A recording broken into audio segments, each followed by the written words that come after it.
Kaixo berriro ere Blaitukideak. Irrikitan gauden zuei berriz ere gomendio batzuk emateko. Baina, zein da gaurko gomendioa? Gaur, Zuberoko maskaradei buruz hitz egingo dizuegu. Ja hasi dira, urtarrilaren 12tik martxoaren 30 irauten dute, eta astebururo dute bisitatzeko aukera. Urtero, herri bateko gazteek antolatzen dute, eta aurten, altzailakarikoen txanda da. Lehen eta azken emanaldiak herri horretan bertan egiten dituzte.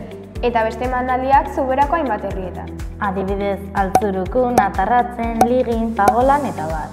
Egunak eta lekua jakin nahi badituzute, sartu dantzan.eus webgunean eta handakazute informazio guztia.